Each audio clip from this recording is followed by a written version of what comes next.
Welcome to this Sketchbook series atmospheric wildflowers tutorial using just 3 colours. I'm Karen Rice and welcome to my YouTube channel. At the end of this tutorial I will also be showing you an alternative to masking fluid, which I hope you'll find helpful. All the materials I'm going to be using in this tutorial can be found in the description below, along with alternative colours. The colours I'm using in this tutorial are Indigo, Quinacridone Rust and Quinacridone Gold. This is the gorgeous reference photograph I'm using. A link for this can be found in the description below. So shall we get started? I'm using masking fluid at the beginning of this tutorial, but as I said, I will be showing you an alternative at the end. But I'm applying it with Pebeo masking pen, and details about this can be found in the description below. But masking fluid masks out light areas, so I'm masking out all the light areas in this painting. Once your masking fluid has dried, wet your background and then paint your sky area with a very dilute wash of Quinacridone Gold. What I'm doing now is I'm using my size 6 brush and I'm dropping in some brown and yellow mixed together, wet in wet. Because this is part of the sketchbook series, I really want you to loosen up and just experiment a little bit with the watercolour. Don't try so hard, just see what happens, see what the paint does, how it runs. You know, don't try to follow all the rules now, just take your time. I'm painting darker colours now, the grey and the brown, painting damp into wet. So my paint is creamier, but my background is still wet. You get with that is some really nice dark sort of shapes like the trees in the background, so it's quite effective. I'm now dropping in some of the Quinacridone Gold on that top field using the size 6 brush. This is wet on dry now, and I'm tilting my little sketchbook there so all the paint runs down to the bottom and it doesn't run up into that wet sky and background trees. And I've got the grey and the yellow just mixed together. It makes a really nice green, and just, you know, just adding a tiny touch of the brown there as well, a very dilute mix there just to cover that sort of more of the foreground area of the painting. So basically now you've covered all your entire sort of painting with colour. I'm just working now with these background trees with the tip of my brush with a nice dark colour, damp into damp, just to give a little bit more detail. You'll still get a soft edge, but it'll be a little bit more defined.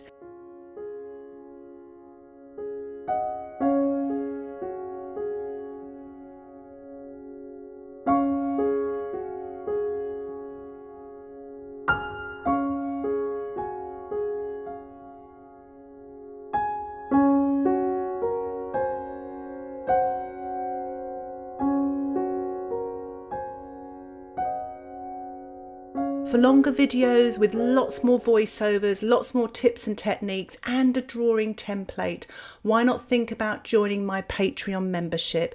Details about that can be found in the top right hand corner or in the description below, and don't hesitate to ask me any questions.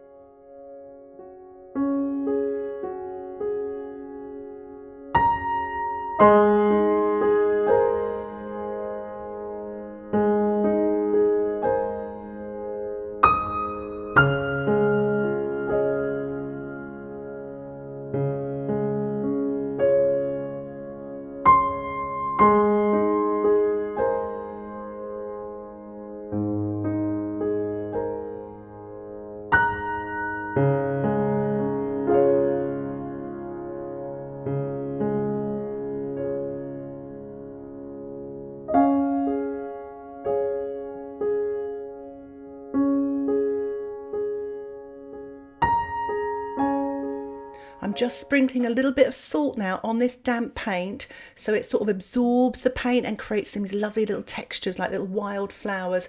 And I'm using a cut up plastic card and scratching and lifting off paint to create some lovely stems and grasses in the foreground.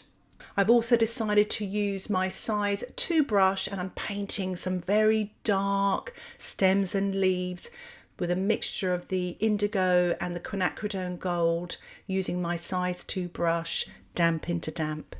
I've allowed my painting to dry and I've removed all of the masking fluid, and I'm painting the light areas with Quinacridone Gold. You could obviously just use a yellow, and it's wet on dry, but I am leaving some white as well for some highlights.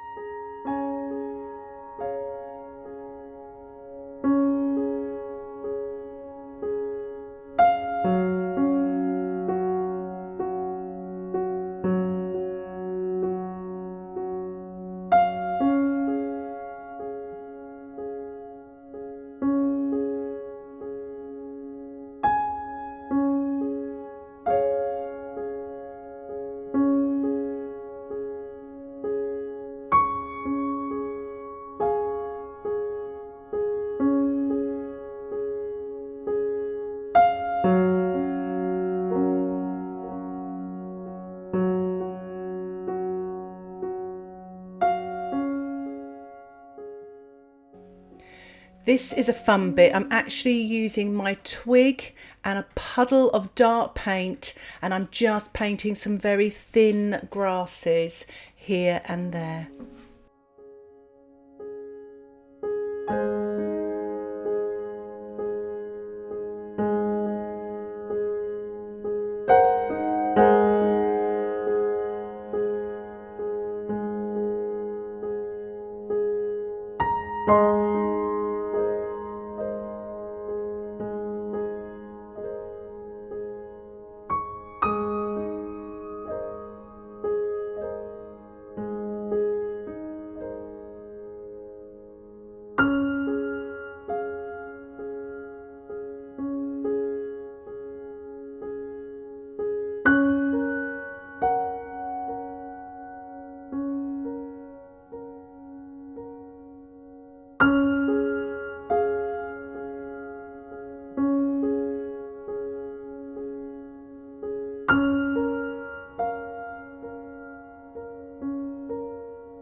I hope you enjoyed all that spattering. What I use instead of masking fluid is some white gouache, or you can use white watercolour paint. And I've mixed it with the Quinacridone Gold and I'm painting it wet on dry, just all the light areas. It's not cheating, it's good fun, and remember, it's your sketchbook, experimenting and creating and just sort of trying out new ideas.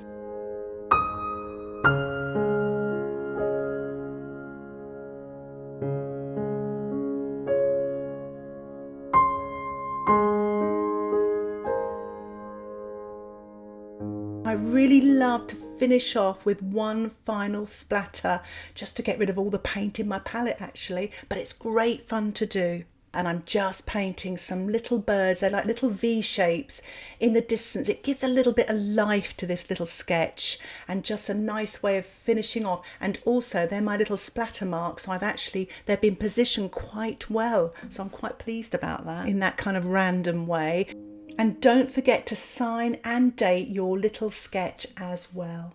Thank you so much for watching this tutorial. If you'd like to watch more videos like this, why not subscribe to my YouTube channel and you'll get updates of my latest videos. For any comments or questions, please put them in the comments section below and I'll try and get back to you as soon as I can. Thank you again for watching. Happy painting. Bye for now.